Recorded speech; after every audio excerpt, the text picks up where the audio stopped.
మార్గమున సాగిపోవచ్చు. వెన్నులు త్రుంచుచుండేది, వెన్నులు త్రుంచుచుండేది. అందుకు పరిసయ్యులు, చూడుము, విశ్రాంతి దినమును చేయకూడనిది వారేలా చేయుచున్నారని ఆయన అడిగిరి.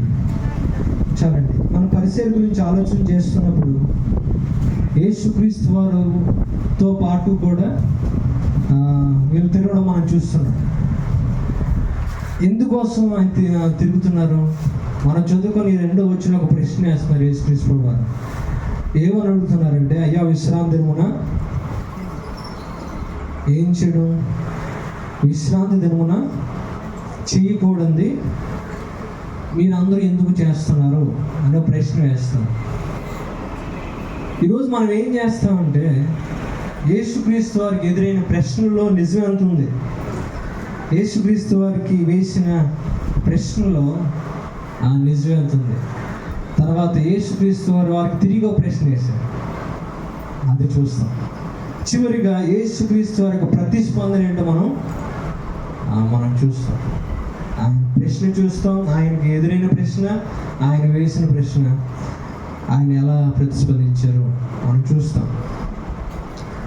23వ వచనం మనం చూసినప్పుడు మనకు కనబడుతుంది, ఆయన పంట చేనులో పడి వెళ్తూ ఉన్నాడు.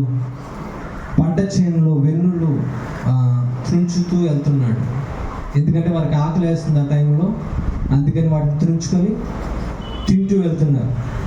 పరిసయ్యులు రెడీగా ఉన్నారు. మనం ముందు చదువుకున్న వచనాలు మనం చూస్తే, ఈ పరిసయ్యులు అనేవారు వాక్యాన్ని బాగా, పాత నిబంధన గ్రంథాన్ని, ధర్మశాస్త్ర గ్రంథాన్ని ఎక్కువగా ధ్యానించిన వారు. ఆ టైంలో వీరు మంచి బోధకులుగా, లేకపోతే బాగా జ్ఞానవంతులుగా, వాక్యాన్ని తెలిసిన వారిగా పిలువబడుతూ ఉన్నారు ఆ టైంలో. ఈ పరిసయ్యులు ఒక ఉద్దేశం ఏంటి?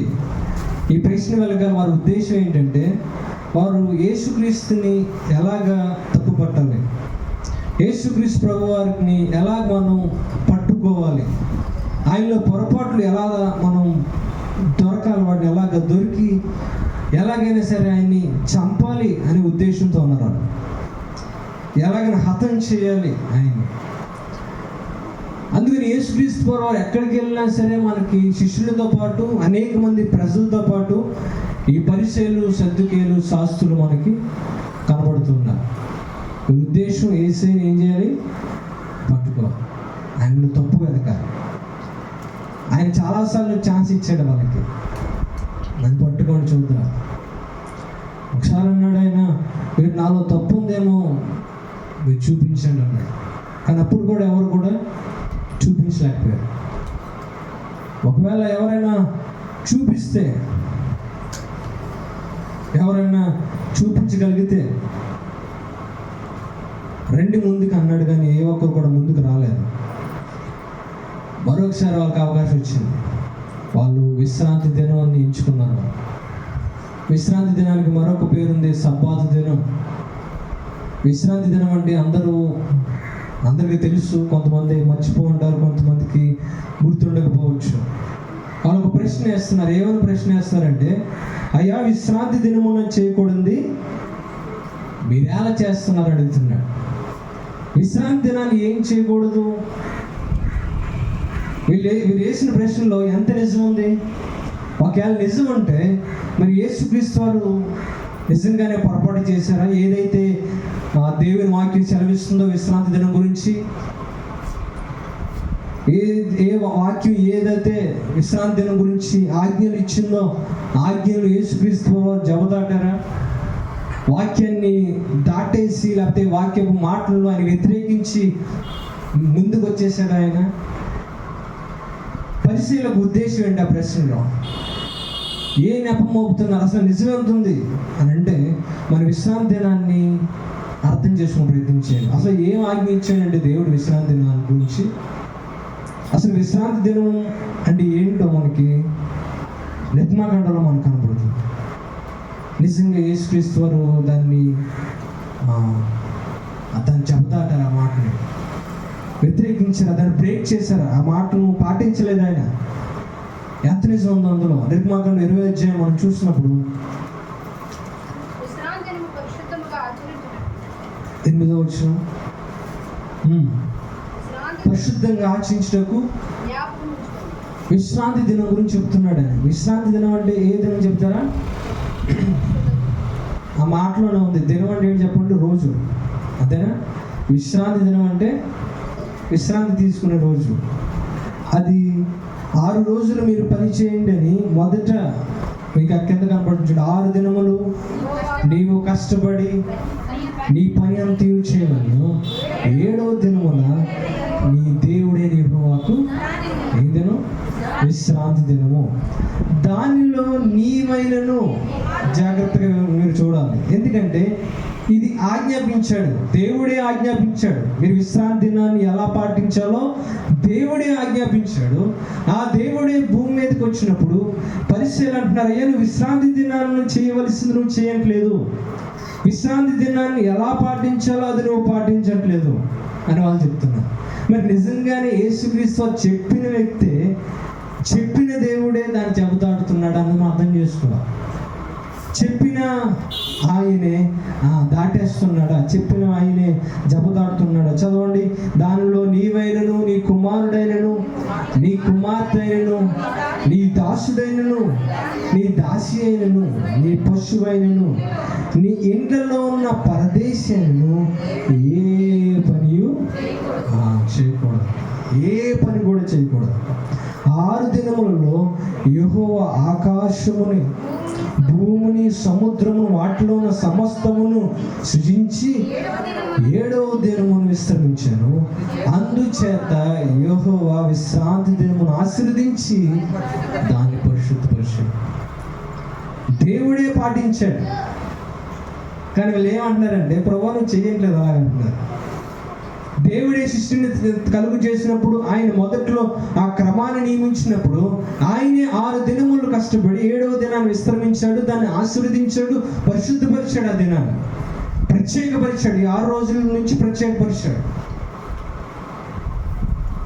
ప్రత్యేకపరిచి ఆ రోజు మీకు ఏమీ చేయకూడదని చెప్పాడు. ఏ పని చేయకూడదని చెప్పాడు. ఇక్కడ విషయాన్ని అర్థం చేసుకో.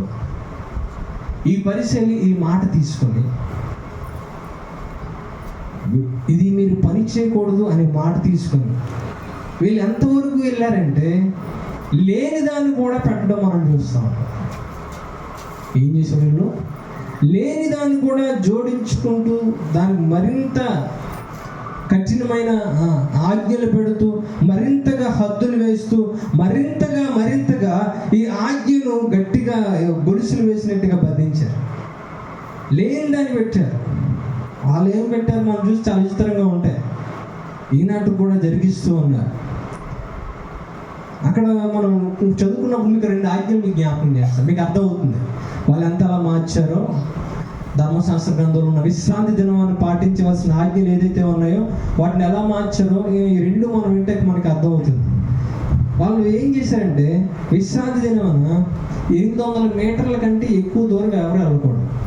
ఎన్ని మీటర్లు చెప్పండి? 800 మీటర్ల కన్నా ఎక్కువ దూరం ఎవరు వెళ్ళకూడదు. దాని అడుగుల్లో మీరు మార్చుకొని చూసుకోండి.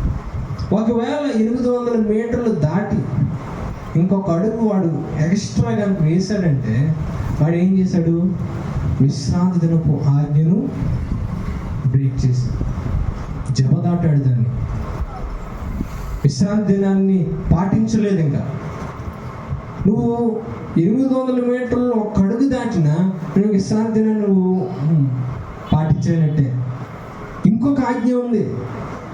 ఆజ్ఞ ఏంటంటే విశ్రాంతి దినాన్న ఏ ఒక్కరిని కూడా, లేకపోతే అనారోగ్యంతో ఉన్నా లేకపోతే బలహీనలు ఉన్నా ఏ ఒక్కరికి కూడా సహాయం చేయకూడదు ఆ రోజు. ఇంకా మీకు వివరించాలంటే ఒకవేళ దెబ్బ తగిలింది అనుకోండి, ఎవరికైనా చెయ్యి కోసుకుంది అనుకుందాం, నువ్వు ఆదివారం చేయి కోసుకున్నప్పుడు ఎప్పుడు చేయి కట్టు డాక్టర్ దగ్గరికి వెళ్తే డాక్టర్ అంటాడు ఈరోజు నేను పని చేయకూడదు, ఈరోజు విశ్రాంతి దినం, చేయి కోసుకున్నాను కాబట్టి ఎప్పుడు వస్తాను నువ్వు? సోమవారం, అప్పుడు కడతానంటే. వీరు ఎంతగా వెళ్ళారంటే ప్రాణాలు పోయే స్థితి ఉంటేనే డాక్టర్ గారు సహాయం చేయాలి, డాక్టర్ గారు వైద్యం చేయాలి. ఒకవేళ ఆ స్థితి లేకపోతే వాడు మళ్ళీ వచ్చే తర్వాత రోజు వరకు కూడా ఆదివారం వరకు కూడా వెయిట్ చేయాలి. విశ్రాంతి దినం అంటే శనివారం కదా, శనివారం విశ్రాంతి దినం అంటే. సో ఆదివారం వచ్చేంత వరకు కూడా వెయిట్ చేయాలి. ప్రాణం పోతేనే, లేకపోతే ప్రాణం పోయే స్థితి ఉంటేనే, ఒకవేళ రాయిలన్నీ పడిపోయి, బిల్డింగ్ పడిపోయి, భూకంపం వచ్చి బిల్డింగ్ పడిపోయింది అనుకోండి, దాని కింద ప్రజలు ఉండిపోయారు అనుకోండి, వాడు రాళ్ళు తీసి వెతకడం మొదలు పెట్టాడు అనుకుందాం. అక్కడ తల పగిలిపోయి ఎవడన్నాడు అనుకోండి, ప్రాణాల పరిస్థితిలో రెండు హాస్పిటల్ తీసుకున్నాడు. ఒకటి చెయ్యి ఇరిగిపోయి ఉన్నాడు అనుకోండి, వీడు పర్లేదు, వీడు రేపు వరకు పక్కన పెట్టండి, రేపు వీడి చెయ్యి కట్టి వీడికి ఏం చేయాలి చూద్దాం. అంత భయంకరంగా ఆజ్ఞలు వేయడం మనం చూస్తున్నాం. ఈరోజు కూడా మనం వాక్యాన్ని ఏం చేస్తూ ఉంటున్నారంటే, దేవుడు చెప్పిన దానికంటే మరింతగా లేని ఆజ్ఞలు తీసుకొచ్చి ప్రజల మీద అణిచివేసే ప్రయత్నం చేస్తున్నారు. చాలామంది సంఘాల్లో కావచ్చు, మందిరాల్లో కావచ్చు, లేని ఆజ్ఞలను, లేని యొక్క అపోహలను తీసుకొచ్చి వాటిని రుద్దడం మనం చూస్తాం. అటువంటి పరిస్థితుల్లో యేసుక్రీస్తు అద్భుతమైన సమాధానం ఇస్తున్నాడు. పరిచర్యకి ఏం చేయాలి అర్థం కాలేదు. పరిచర్యకి సిగ్గుపడినట్టు అయిపోయింది. ఎందుకంటే అలా ప్రశ్న వేశాడు. ఏమన్నాడంటే, చూడండి యేసుక్రీస్తు సమాధానం చూడండి. ఆయనకి ఎదురైన ప్రశ్న మీరు చూశారు, నువ్వు విశ్రాంతి దినాన్ని పాటించట్లేదు అయ్యా. ఆయన వేస్తున్న ప్రశ్న సమాధానం చూడండి. అందుకు ఆయన వారు తిట్లను, తాను తనతో కూడా ఉన్నవారును ఆకలి కొన్నందున దావీదునకు అవసరం వచ్చినప్పుడు అతడు చేసినది మీరు ఎన్నడూ చదవలేదా?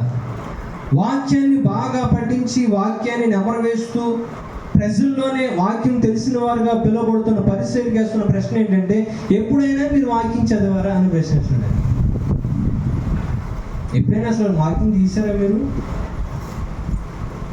ఎప్పుడైనా దావీదు గురించి మీరు చదివారా వాక్యం? వాళ్ళ పరిస్థితి చూడండి. అంత ముందు అంత ప్రశ్న, దావీదు గురించి గొప్పగా చెప్పుకుంటూ, దావీదు రాజు గురించి ఎంతో గర్వంగా మాట్లాడుకుని పరిచయాలు ఎవరైతే ఉన్నారో వాళ్ళనే ప్రశ్నిస్తున్నాడు దేవుడు. ఏమంటే, మీరు ఇలా అంటున్నారు కదా, మరి దావీదు చెప్పిన మాట మీకు గుర్తుందా? దావీదు చేసిన పని మీకు గుర్తుందా? మీరు ఎక్కడో చదివిన దాన్ని తీసుకొచ్చేసి మీకు నచ్చినట్టుగా దాన్ని మార్చేసుకుని దాన్ని ప్రజల మీద అణిచివేసే ప్రయత్నం చేస్తారు. కానీ ఇదిగో మరొక సంఘటన రాయబడింది. అక్కడ దావీదు ఒక పని చేశాడు. అతను ఏం చేశాడు మీకు గుర్తుందా అంటే, ఎవరో మాట్లాడట్లేదు. సరే నేనేం చెప్తాను. ఆయన మళ్ళీ ప్రారంభించాడు. ఏమన్నాడు ఆయన?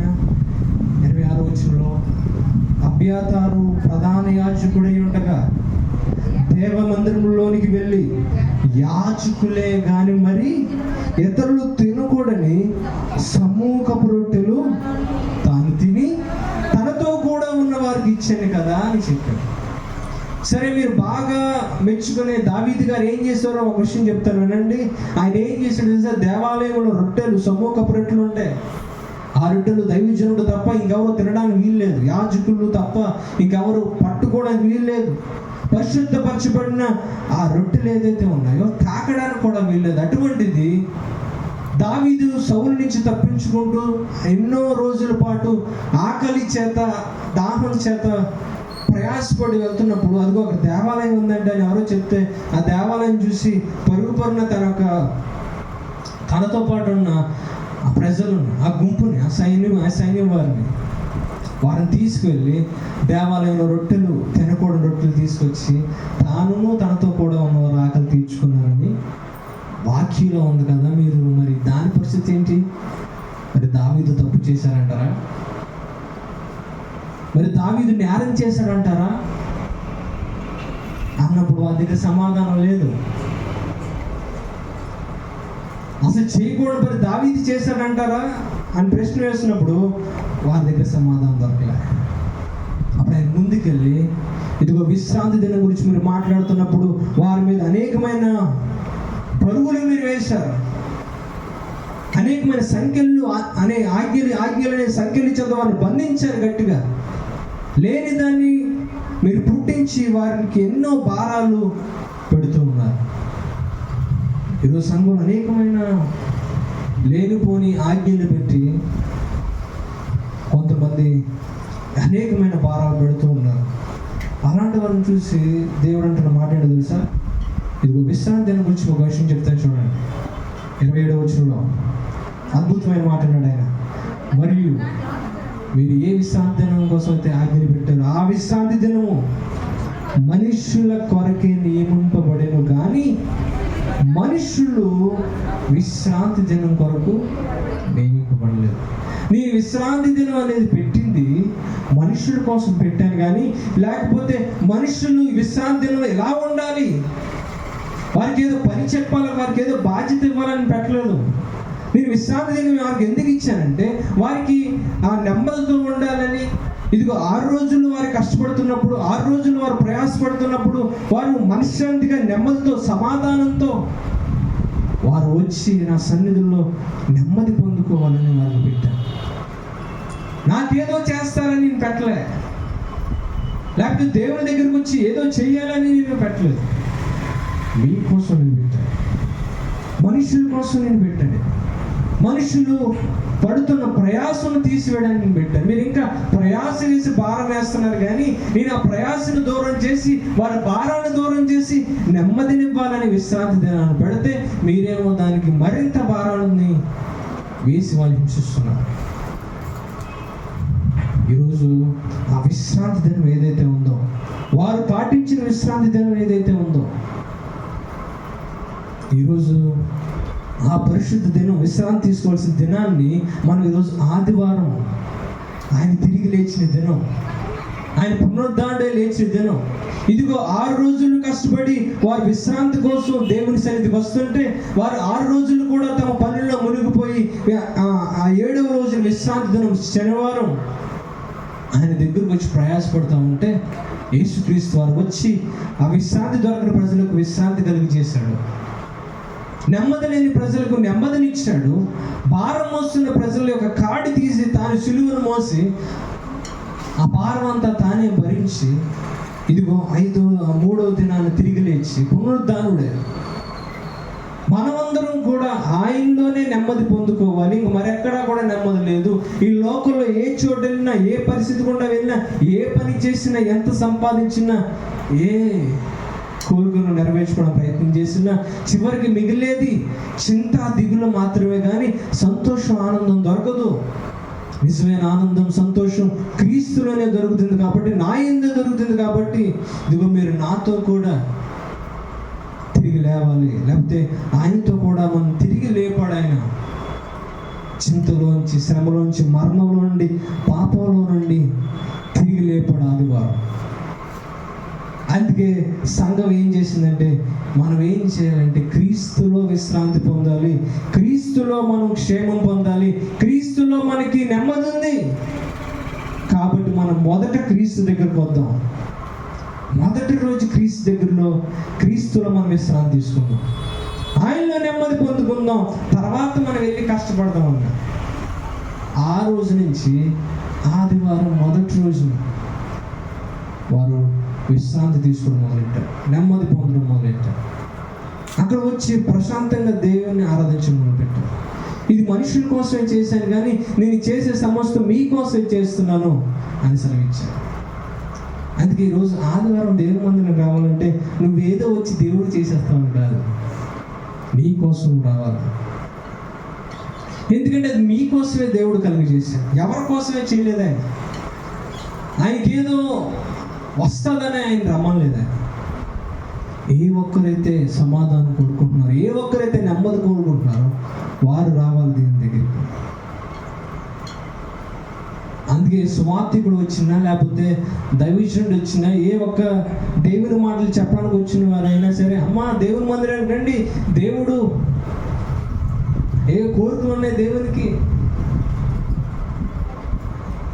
ఏదో అవసరం ఉంది అందుకని రండి దేవుని మందిరానికి. ఈరోజు దేవుని అవసరం తీర్చడానికి వస్తున్నాం అనుకుంటా, దేవుని మందిరానికి కాదు, మీకోసం వస్తున్నా దేవుని మందిరానికి.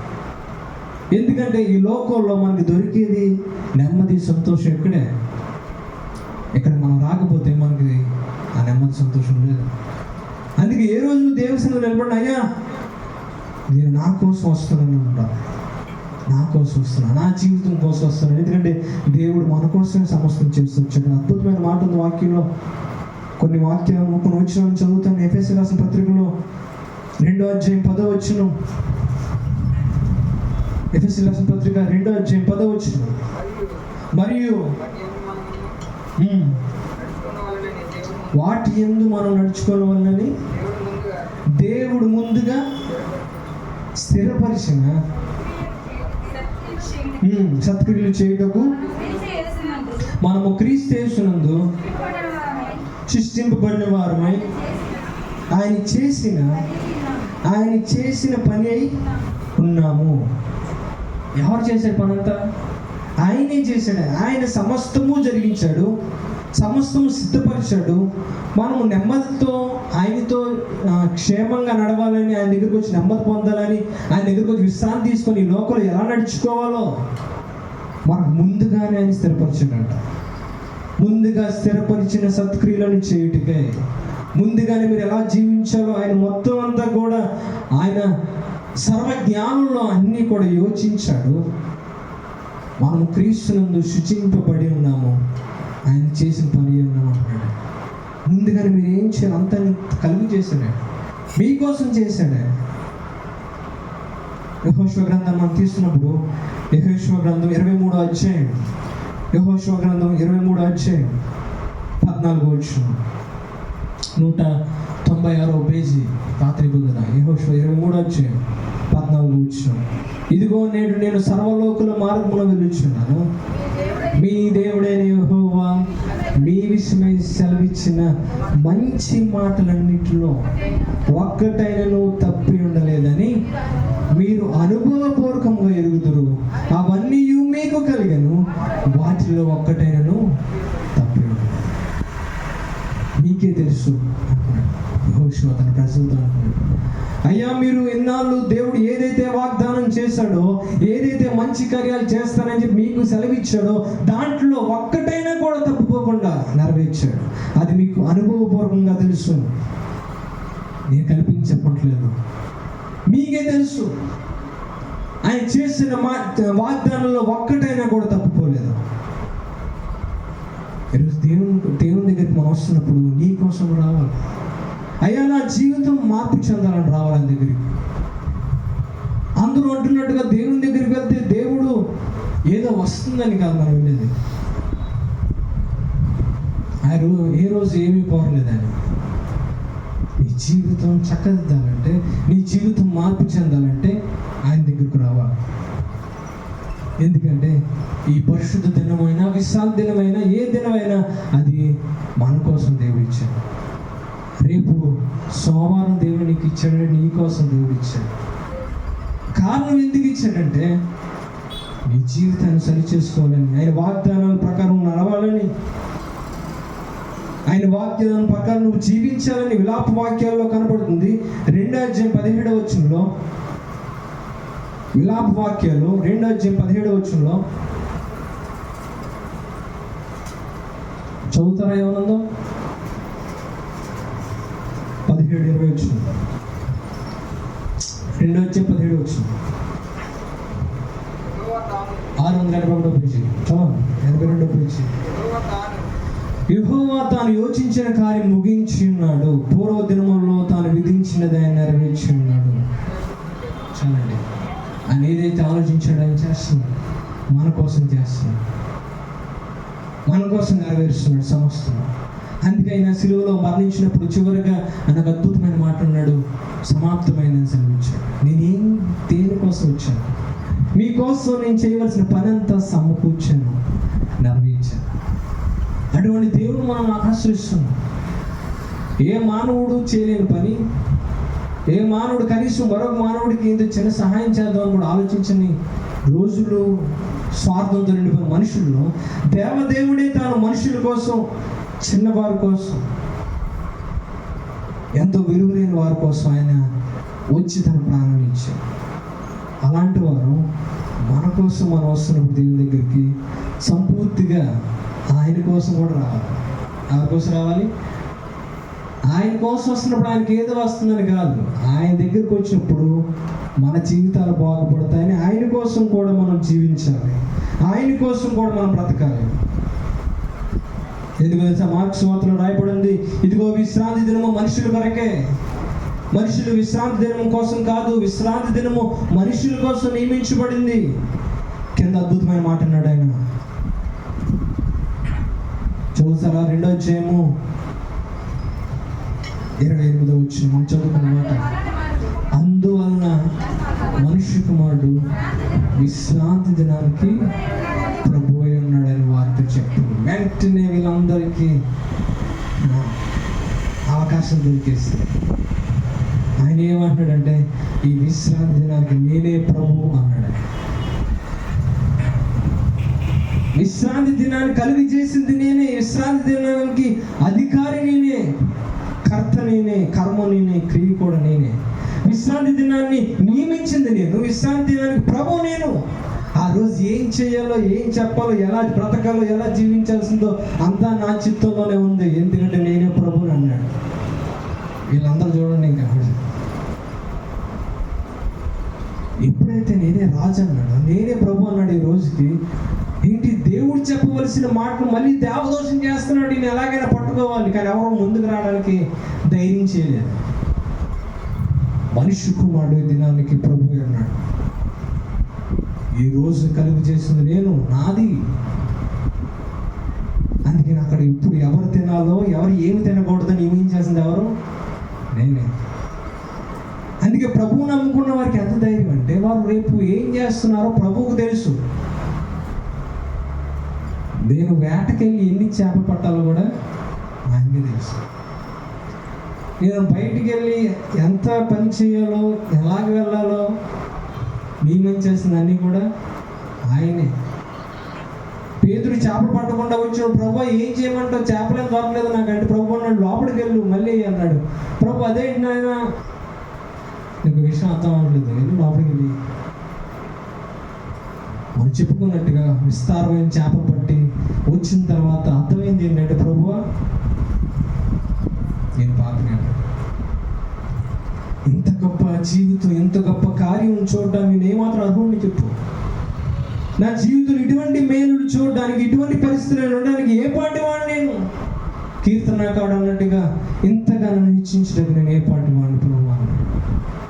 ఈరోజు లోకంలో అనేకమైన భయంకరమైన పరిస్థితులు ఎదురవుతున్నప్పుడు, యుద్ధాలు, భయంకరమైన కరువులు, విపత్తులు ఎదురవుతున్నప్పుడు, దేశాలు దాటి, సరిహద్దులు దాటి ప్రజలు లక్షల మంది ప్రయాణాలు చేస్తున్నప్పుడు, అనేక మంది మనుషుల కోపాలకి, మనుషుల యొక్క స్వార్థాలకి బలైపోతున్నప్పుడు, దేవుడిని ఎడల కృప చూపించి నీలో జీవాన్ని ఇచ్చి, ఊపిరినిచ్చి బ్రతికిస్తున్నాడంటే ఆయనకి సమస్తమైన దానికి అధికారం ఉందని తెలుసుకోవాలి. భూకంపాలు వస్తున్నప్పుడు అధికారం ఆయనకే ఉంది. యుద్ధాలు వస్తున్నప్పుడు వ్యక్తుల మీద అధికారం ఉంది ఆయనకి. రాజుల్ని మార్చేవాడు ఆయనే, మనుషుల హృదయాన్ని మార్చేవాడు ఆయనే. పరిశీలి ఏం మాట్లాడుతుంటే చూస్తున్నారు. అది విశ్రాంతి నువ్వేనా ప్రభు? అది మనసులో పెట్టుకున్నారు, ఏం చేశారు తెలియదు. ఎలాగైనా సరే ఈ విశ్రాంతి దినం ఈ రోజు సెలెక్ట్ చేసుకున్నారు. ఈ పరిశీలి ఈ రోజు ఎలాగైనా సరే యేసుక్రీస్తుని పట్టుకోవాలి, ఆయన తప్పేంటో బయట తీయాలి, ఎలాగైనా ఆయన్ని చంపాల్సింది. ఆయన ఫెయిల్ అయిపోయింది. ఆయన పనులు కోసినప్పుడు అది ఫెయిల్ అయిపోయింది, అది సక్సెస్ అవ్వలే. ఈసారి ఎలాగైనా పట్టుకుందామని చెప్పేసి మళ్ళీ వెళ్ళి చూద్దాం. రెండవ సంఘటన చూద్దాం. రెండవ సంఘటనలో కూడా ఆ విశ్రాంతి దినంలో ఎలాగైనా పట్టుకుందాం అనుకున్నారు. ఆయన సమాజ మందిరానికి వెళ్ళాడంట. 3వ అధ్యాయం. ఆయన సమాజ మందిరానికి వెళ్ళినప్పుడు, ప్రవేశించినప్పుడు అక్కడ ఓచి చేయగలవాడు అనుకున్నాడు. ఓచి చేయగలవాడు, చెయ్యి పని చేయట్లేదు. అతనికి ఏదో బలహీనత ఉంది చేతుల్లో, ఆ చెయ్యి పని చేయట్లేదు. అనేక మంది రోగులు ఉన్నారు దేవాలయం దగ్గర. అనేక మంది రోగులు ఎప్పుడు కూడా వారు అడుక్కోవడానికి, సహాయం కోసం వస్తున్నారు చాలామంది ఉన్నారు. కానీ విశ్రాంతి దినం ప్రత్యేకత ఏంటంటే, విశ్రాంతి దినాన్న ఏం రాయబడింది వాక్య పరిశీలన ఏం చెప్తారు? ఏ ఒక్కడు కూడా స్వస్థత చేయకూడదు. స్వస్థత అంటే ఏ ఒక్కడు చిన్న దెబ్బ తగిలినా, ఏదన్నా జరిగినా ప్రాణం పోయే స్థితి ఉంటేనే తప్ప వాడి సహాయం చేయకూడదు. ఇప్పుడు ఎందుకు దేవుడు ఎవరిని సెలెక్ట్ చేసుకుంటాడంటే, ప్రాణం పోయేవాడిగా సెలెక్ట్ చేసుకున్నాడు. అక్కడ అన్నిటికంటే చిన్న రోగం గలవాడిని ఓచి చేయగలవాడిని చూశాడు ఆయన. ఎందుకంటే వాళ్ళకి తెలుసు, వారు ఆలోచిస్తున్న ఆలోచన తెలుసు. అయినా సరే దేవుడు ఇక్కడ ఎలా ఉందంటే చూడప్పుడు నేను ఏం చేస్తాను అన్నట్టుంది. పరిశీలన చూడండి, వాళ్ళు రెచ్చగొడుతున్నట్టు ఉంటుంది అక్కడ మనం చూసినప్పుడు. వాళ్ళు ఏమో ఎదగడానికి సిద్ధంగా ఉన్నారు, పట్టుకుందామని. సరే ఇప్పుడు ఏం పలుకుతారు నేను చూస్తానని చెప్పేసి ఆయన రెడీగా ఉన్నాడు. ఆయన అక్కడ ఉన్న రోగులు కూడా ఆయన దగ్గర రావట్లే. అక్కడ ఉన్న రోగులు కూడా తెలుసు ఈరోజు విశ్రాంతి దినం, ప్రభు వారు ఇచ్చారు, ఆయన అద్భుతమైన కార్యం చేశాడు. కుంటి వారిని, గుడ్డు వారికి స్వస్థతలు ఇచ్చాడు. ఆయన చనిపోయిన వారు కూడా లేపగల సమర్థుడైన దేవుడు. ఇదిగో మొన్న కుష్ఠరోగి ఆయనకి వెళ్ళినప్పుడు ఆయన తాకి స్వస్థపరిచాడు. మొన్నటికి మొన్న ఆయన ఇంట్లోకి వెళ్ళినప్పుడు పైనుంచి ఎవరినో దించే పక్షం వేయగలవాడిని ఆయన లేచి ఎవరాన్ని వెంటనే పరిగెత్తుకుంటూ వెళ్ళిపోయేవాడు. ఇప్పుడు ఎంత ఖచ్చితంగా స్వస్థత జరిగిస్తాడు, కానీ పక్కన చూస్తుంటేనే పరిచయం చూస్తున్నారు. ఎవరా ముందు చూద్దాం ఏం చేస్తున్నారు, ఆయనతో పాటు ఏం చేస్తారు అన్నట్టు చదువుతున్నారు పరిశీలన. అక్కడ రాయబడలేదని పరిస్థితి అంతే. అక్కడ దేవాలయంలో అంత అధికారం అంతా కూడా పరిశీలనే. వారు ఏం మాట అంటే అదే. వీడు ఒకవేళ వెళ్ళిన తర్వాత స్వస్థత లేదనుకోండి, అనుకుందాం ఒకసారి, రేపు నుంచి ఉంటుంది వీడికి అసలు మందిరంలో దగ్గరికి సహాయం కోసం రావడానికి కూడా ఈ ఓచజీవం రానివారు. ఇంకా వెళ్ళా కదా ఆయన దగ్గరికి వెళ్ళిపోతారు. లేకపోతే సైడ్ చేసి నువ్వు దేవదూషణ చేసిన వాడితో సహవాసం చేశావు కాబట్టి నన్ను రాలించుకోండి చెప్పేస్తాను. సో ఎవరో ముందుకు రావడానికి సహాయం చేయట్లే. అది వేరొక రోజు అయితే కనుక ప్రభువా నన్ను కరుణించి ప్రభువా నాకు సహాయం చేయడం సహాయం చేద్దునేమో, లేకపోతే దావీదు కుమారుడు చూడడానికి కేకలు వేద్దునేమో. కానీ వాళ్ళకి రోజు అడ్డొచ్చింది.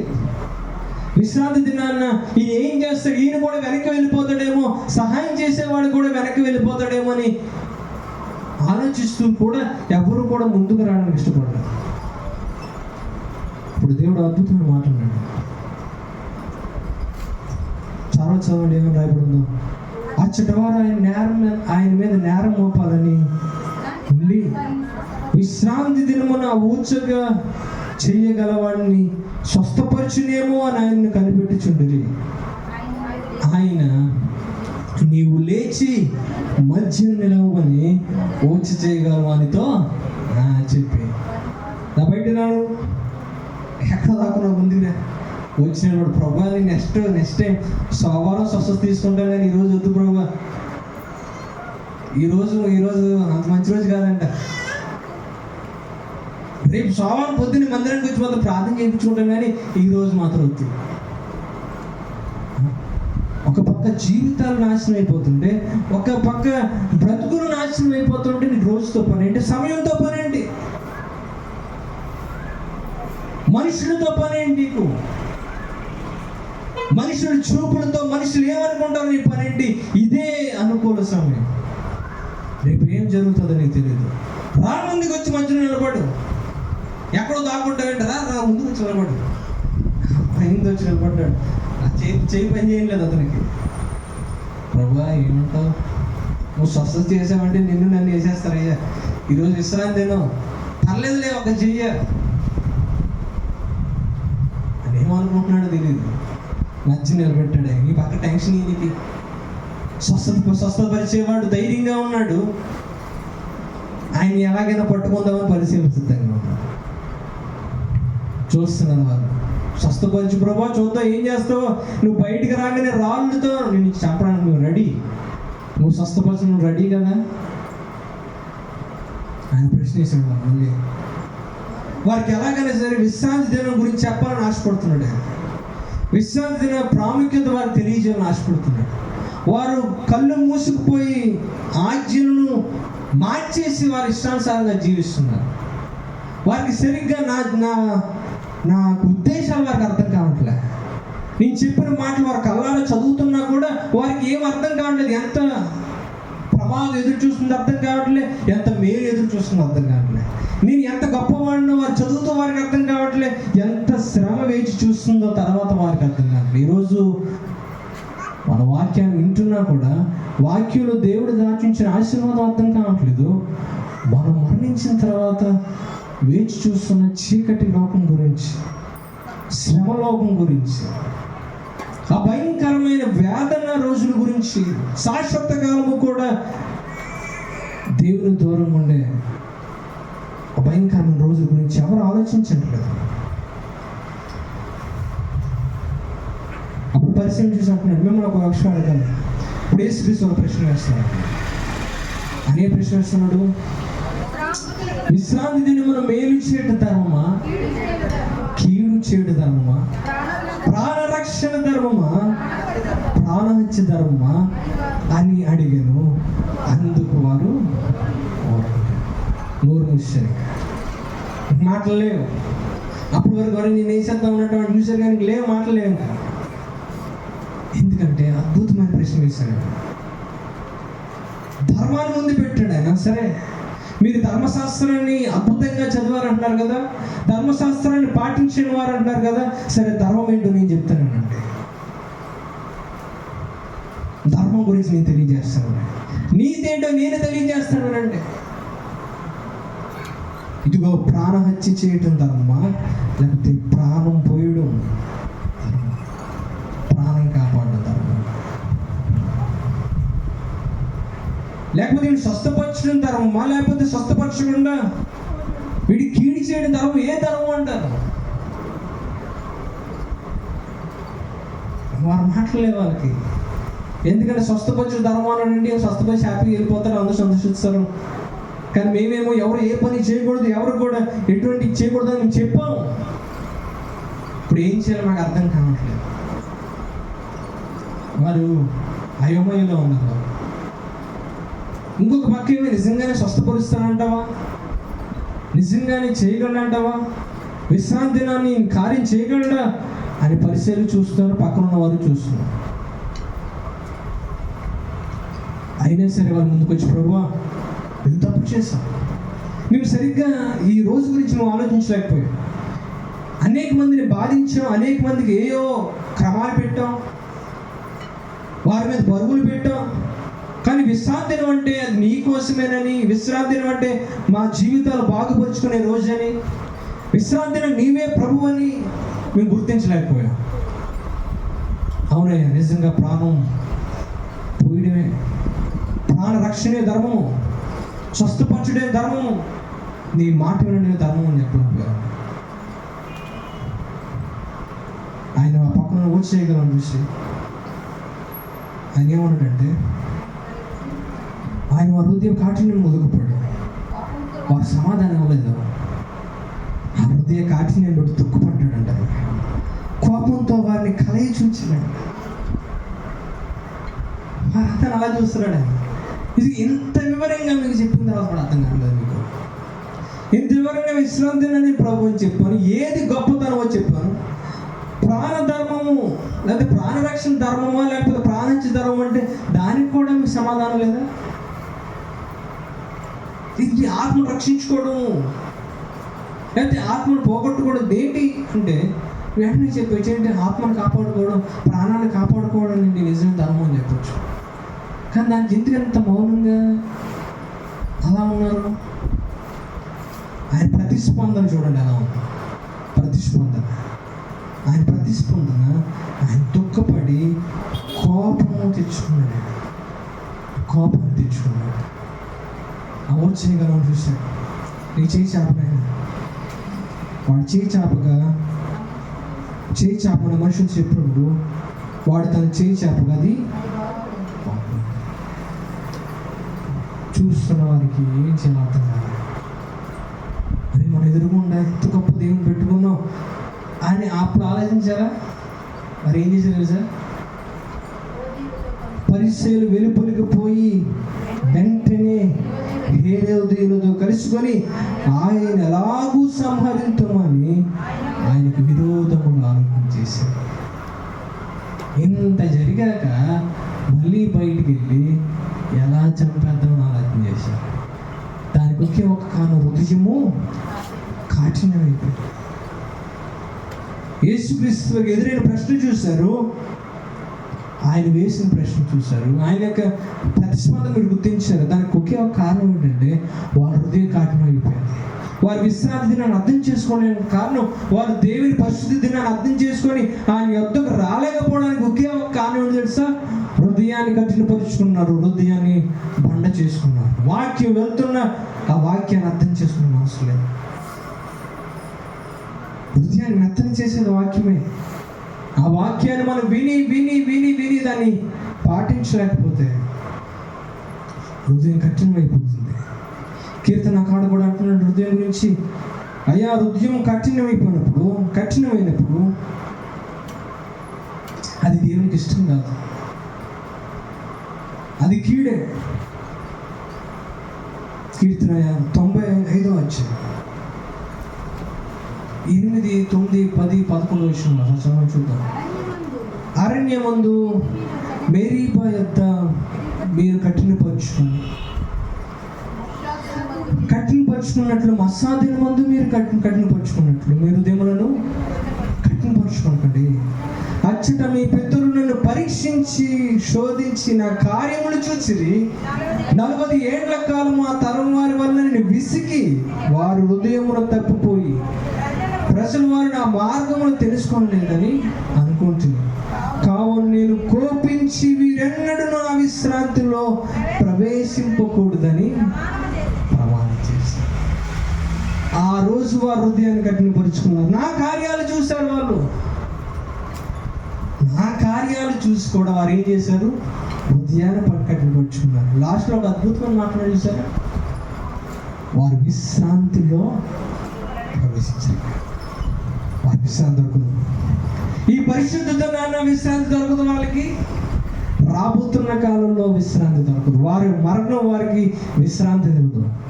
నేను చచ్చిపోతే నాకు అన్ని సమస్యలు తీరిపోతాయి అనుకుంటారు, కానీ నేను చచ్చిన తర్వాత కూడా నేను విశ్రాంతి దొరకదు.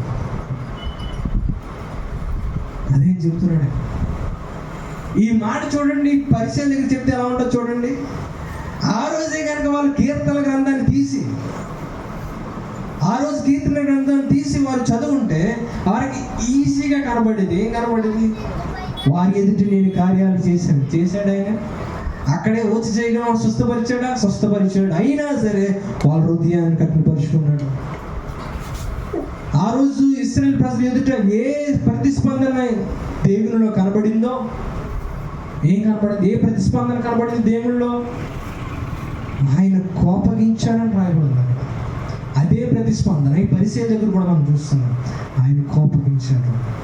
వినండి, యేసుక్రీస్తు వారు రాకముందు, ఈ భూమి మీదకి అవతరించక ముందు ఇశ్రాయేలు ప్రజలు కూడా అదే పరిస్థితిలో దేవుని కార్యాలు చూసి ఆయన మాట వినకుండా హృదయాన్ని కఠినపరుచుకున్నారు. వాళ్ళ మీద దేవుని కోపం వచ్చింది.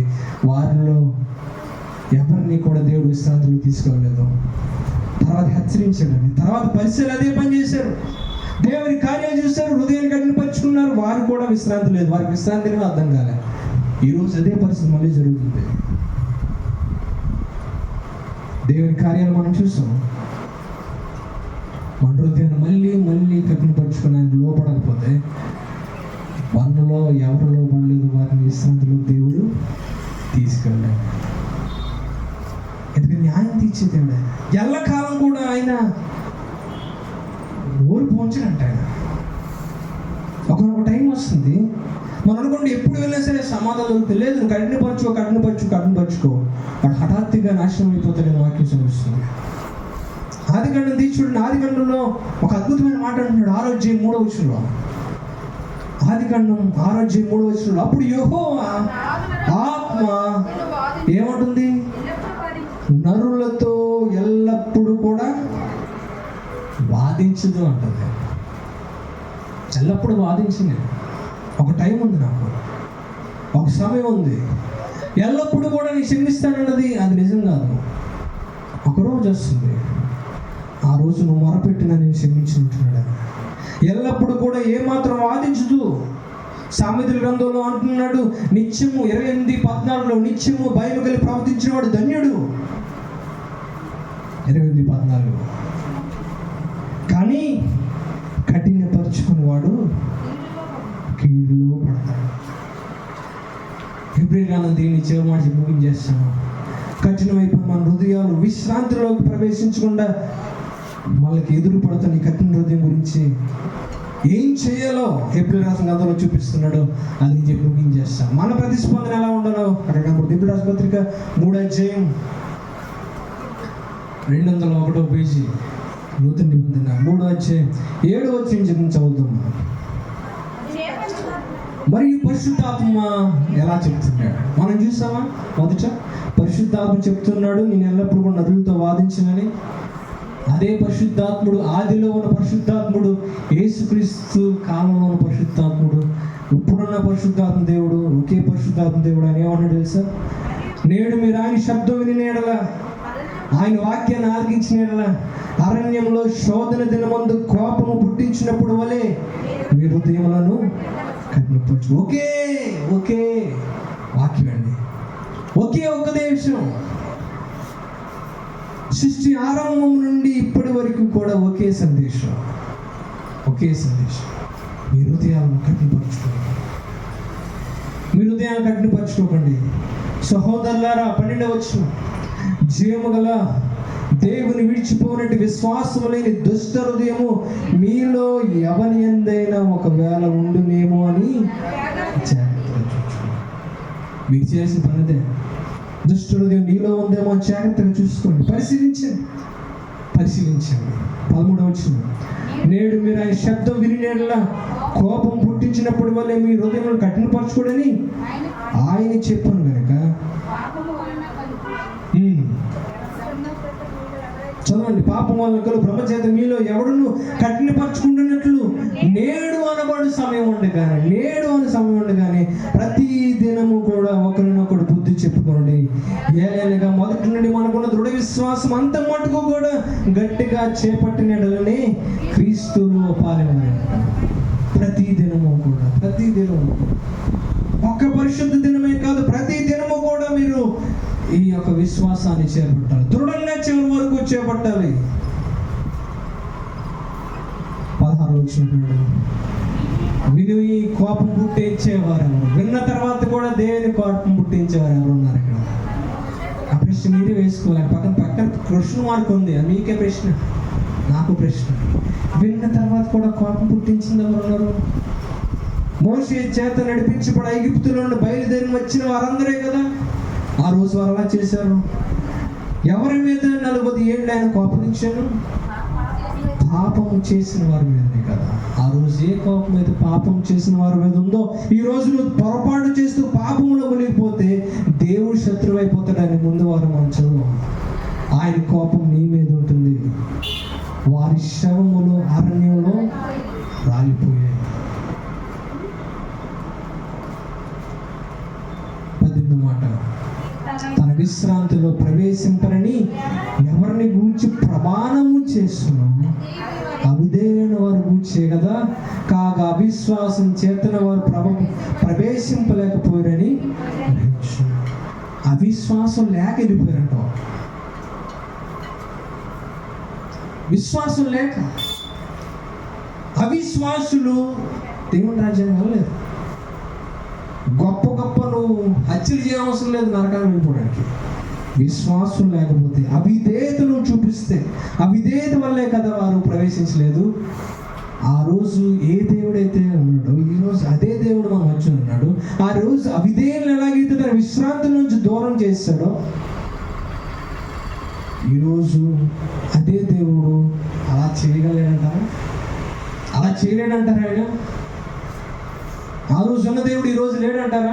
ఆ రోజు ఏ మాట సెలవిచ్చాడో ఈరోజు అలా చేయడంటారా? చేయగలడు. విశ్రాంతిలో ప్రవేశించకుండా చేయగలడు. ఈరోజు పరిశుద్ధ దినంలో విశ్రాంతి తీసుకోవడానికి, ఆయన దగ్గర నెమ్మది పొందడానికి ఈరోజు ఈ శరీరంతో దేవుని దగ్గర రాలేకపోతున్నారు చాలామంది.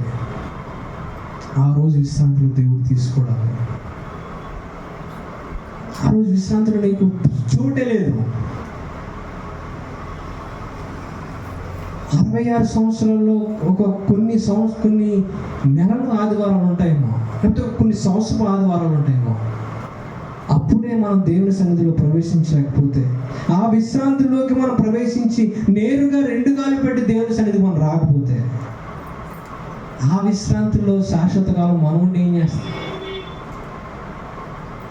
ఎందుకంటే అక్కడ లోకం ఉండదు, అక్కడ టీవీ తయారు చేయడానికి ఎవడు ఉండడు, అక్కడ పని ఇవ్వడానికి ఎవడు ఉండడు, అక్కడ ఏ కంపెనీ ఉండదు, ఏ పెళ్ళిళ్ళు జరగవు,